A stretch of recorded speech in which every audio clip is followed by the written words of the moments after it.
Hi friend, small step में आपका स्वागत है। मैं पुष्कर ओझा आज आप लोग के लिए लेकर आया हूं वाणिज्य से जुड़ी कुछ महत्वपूर्ण प्रश्नों को, जो कि आगामी प्रतियोगी परीक्षाओं के लिए उपयोगी और महत्वपूर्ण है, जैसे कि TGT, PGT, UGC NET, BCom entrance, MCom entrance. हमारा आज का टॉपिक है देशी एवं विदेशी व्यापार, नेशनल एंड फॉरेन ट्रेड्स। चलिए अपना वीडियो स्टार्ट करते हैं और देखते हैं। हमारा आज का पहला प्रश्न है, विदेशी बैंक ड्राफ्ट का प्रयोग कहाँ किया जाता है? विदेशी बैंक ड्राफ्ट का प्रयोग कहाँ किया जाता है?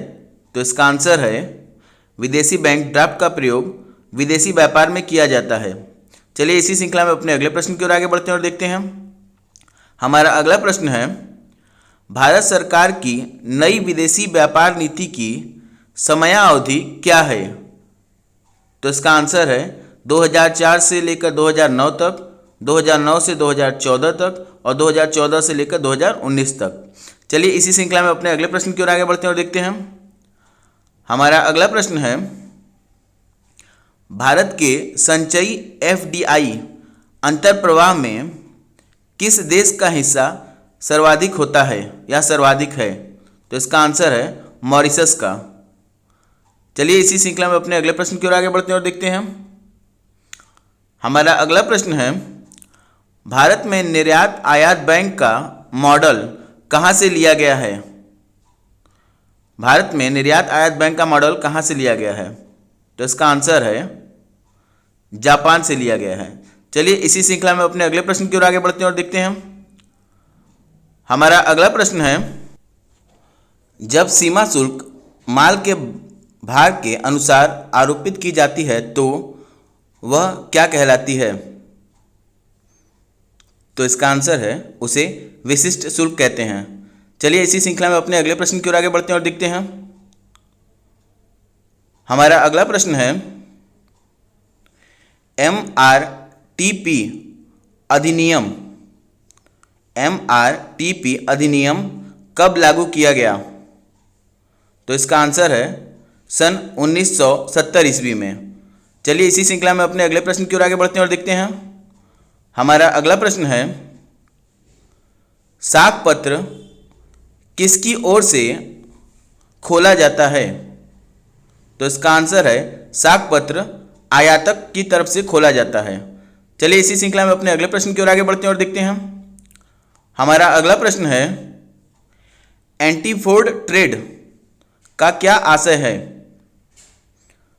तो इसका आंसर है, एंटी फोर्ड ट्रेड का आशय निर्यात के लिए आयात से है। चलिए इसी श्रृंखला में अपने अगले प्रश्न की ओर आगे बढ़ते हैं और देखते हैं। हमारा अगला प्रश्न है, विदेशी व्यापार नीति 2009 से 2014 की घोषणा कब की गई? तो इसका आंसर है अगस्त 2009 में। चलिए इसी श्रृंखला में अपने अगले प्रश्न की ओर आगे बढ़ते हैं और देखते हैं। हमारा अगला प्रश्न है, अंतर्राष्ट्रीय व्यापार में उस नीति को क्या कहते हैं जिसके अंतर्गत हम उसी राष्ट्र से आयात करते हैं जो बदले में हमसे आयात करता है? तो इसका आंसर है द्विपक्षीय व्यापार। चलिए इसी श्रृंखला में अपने अगले प्रश्न की ओर आगे बढ़ते हैं और देखते हैं। हमारा अगला प्रश्न है, एक निर्यातक को जहाजी बिल की कितनी प्रतियां तैयार करनी पड़ती हैं? तो इसका आंसर है, उसे 3 प्रतियां तैयार करनी पड़ती हैं। चलिए इसी श्रृंखला में अपने अगले प्रश्न की ओर आगे बढ़ते हैं और देखते हैं। हमारा अगला प्रश्न है, जहाज पर लादी गई वस्तुओं की विस्तृत जानकारी देने वाला प्रलेख क्या होता है? तो इसका आंसर है, उसे भारण बिल कहते हैं, यानी लोडिंग बिल कहते हैं। चलिए इसी श्रृंखला में अपने अगले प्रश्न की ओर आगे बढ़ते हैं और देखते हैं। हमारा अगला प्रश्न है, आयातक को भेजी जाने वाली वस्तु के मूल्य, रवाना दिन, समय, पैकिंग आदि बातों का उल्लेख किस में होता है? तो इसका आंसर है, उसका उल्लेख इंडेंट में होता है। चलिए इसी श्रृंखला में अपने अगले प्रश्न की ओर आगे बढ़ते हैं और देखते हैं। हमारा अगला प्रश्न है, समाशोधन एजेंट की नियुक्ति किसके द्वारा की जाती है? तो इसका आंसर है समाशोधन एजेंट की नियुक्ति आयातकर्ता द्वारा की जाती है। चलिए इसी श्रृंखला में अपने अगले प्रश्न की ओर आगे बढ़ते हैं और देखते हैं। हमारा अगला प्रश्न है, बहुराष्ट्रीय निगम की प्रकृति कैसी होती है? तो इसका आंसर है बहुउद्देशीय निगम की प्रकृति डाइगोपोलिस्टिक होती है। चलिए इसी श्रृंखला में अपने अगले प्रश्न की ओर आगे बढ़ते हैं और देखते हैं। हमारा अगला प्रश्न है, ऐसी कंपनियां जिसका परिचालन एक से अधिक देशों में होता है, इसका कारोबार गृह देश के अलावा अन्य देशों में होता है, उसे क्या कहते हैं? तो इसका आंसर है उसे बहुराष्ट्रीय निगम कहते हैं। चलिए इसी श्रृंखला में अपने अगले प्रश्न की ओर आगे बढ़ते हैं और देखते हैं। हमारा अगला प्रश्न है, भारतीय निर्यात आयात बैंक की स्थापना कब हुई या कब की गई? तो इसका आंसर है भारतीय निर्यात आयात बैंक की स्थापना 1 जनवरी 1982 में हुई और इसने कार्य प्रारंभ किया 1 मार्च 1982 से। चलिए इसी श्रृंखला में अपने अगले प्रश्न की ओर आगे बढ़ते हैं और देखते हैं। हमारा अगला प्रश्न है, जहाजी आज्ञा पत्र किसके द्वारा निर्मित किया जाता है? तो इसका आंसर है जहाजी आज्ञा पत्र विदेश व्यापार विभाग द्वारा निर्गमित किया जाता है। चलिए इसी श्रृंखला में अपने अगले प्रश्न की ओर आगे बढ़ते हैं और देखते हैं। हमारा अगला प्रश्न है, माल के आयात के लिए दिया जाने वाला आदेश क्या कहलाता है? तो इसका आंसर है उसे इंडेंट कहते हैं। इंडेंट 2 प्रकार के होते हैं, पहला खुला इंडेंट और दूसरा बंद इंडेंट।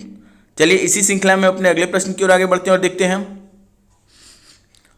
हमारा अगला प्रश्न है, एक्सिम बैंक की स्थापना कब की गई थी या कब हुई थी? तो इसका आंसर है एक्सिम बैंक की स्थापना 1 जनवरी 1982 ईस्वी को हुई थी। चलिए इसी श्रृंखला में अपने अगले प्रश्न की ओर आगे बढ़ते हैं और देखते हैं। हमारा अगला प्रश्न है, एक आयातकर्ता को माल की सुपुर्दगी लेने के लिए क्या देना पड़ता है? तो इसका आंसर है उसे जहाजी बिल्टी देनी पड़ती है। चलिए इसी श्रृंखला में अपने अगले प्रश्न की ओर आगे बढ़ते हैं और देखते हैं। हमारा अगला प्रश्न है, कौन सा प्रपत्र जहाजी कंपनी एवं माल प्रेषक के मध्य संविदा समझा जाता है या संविदा माना जाता है? तो इसका आंसर है चार्टर पार्टी। चलिए इसी श्रृंखला में अपने अगले प्रश्न की ओर आगे बढ़ते हैं और देखते हैं।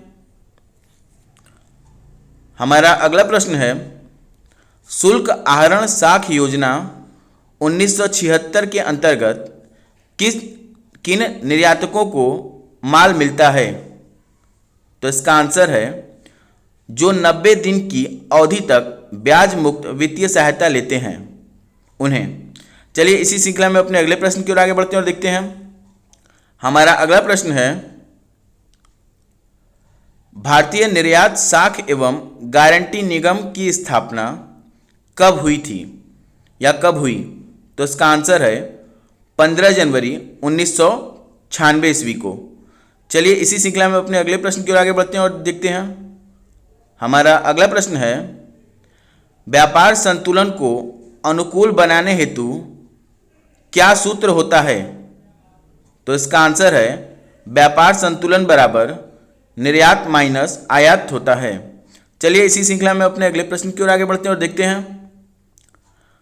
हमारा अगला प्रश्न है, एक ऐसा समझौता जिसके अंतर्गत जहाज का स्वामी संपूर्ण जहाज या उसके किसी भाग को माल के परिवहन के उद्देश्य से व्यापारी को दे देता है, तो उसे क्या कहते हैं?